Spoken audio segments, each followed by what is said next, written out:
La première question, si vous pouviez choisir un super pouvoir, lequel choisiriez-vous? Le pouvoir spirituel. Parce que le pouvoir spirituel libère la conscience humaine des errements. Quand on a la spiritualité, on devient sage. Deuxième question, de quoi est-ce que vous êtes le plus fier dans votre vie? Je suis fier de mon père qui m'a permis d'étudier la naturothérapie. C'est lui qui a payé mes études. Toute la formation que j'ai suivie en France m'a coûté près de 7 millions en naturothérapie. Je suis fier de lui parce qu'il m'a donné une culture pour la vie. Et il m'a donné une culture qui me permet d'aider les autres aussi. Il m'a donné une culture qui permet, dans l'ère du Verseau dans laquelle nous sommes entrés, d'avoir de l'excellence, d'avoir un peu d'ouverture vers les autres. Donc l'ère du Verseau, c'est le cosmocentrisme. Il faut aller vers les autres. Ce n'est pas l'égocentrisme, il ne faut pas ramener à soi. Ça, je suis fier de mon père.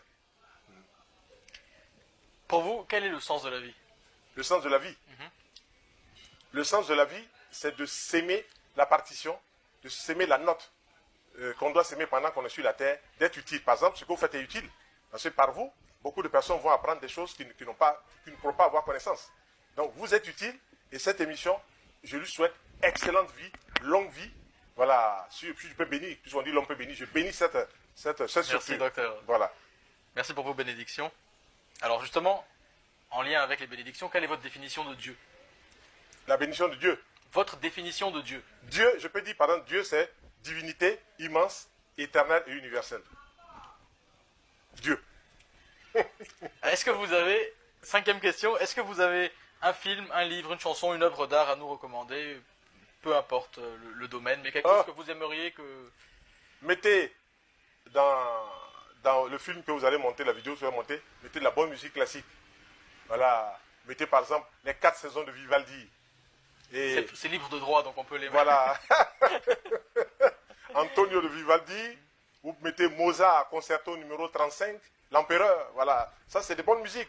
Voilà. Ou bien vous mettez la 9e symphonie de Beethoven. Beethoven a créé cette symphonie alors qu'il était sourd. Et cette symphonie dit quoi? Tous les hommes sont des frères unis pour un même amour. Alle Menschen sind Brüder. C'est un Allemand.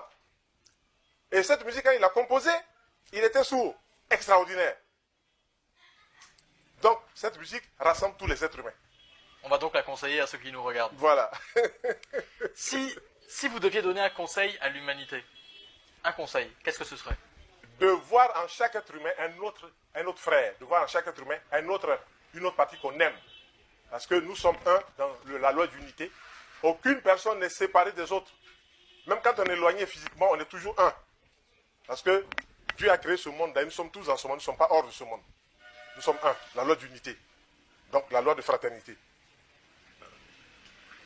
Enfin, dernière question. Oui. Docteur Akafélix, vous avez eu 18 ans. Si le Akafélix d'aujourd'hui devait rencontrer le Akafélix de 18 ans, Oui. qu'est-ce qu'il lui dirait? Mais à 18 ans, il avait commencé à dire certaines choses qui l'ont amené jusqu'à aujourd'hui. Donc, lui dire qu'il a bien fait de choisir cette voie-là. Docteur Akafélix, Oui. merci. Mais c'est moi qui vous infiniment. remercie. Merci du fond du cœur.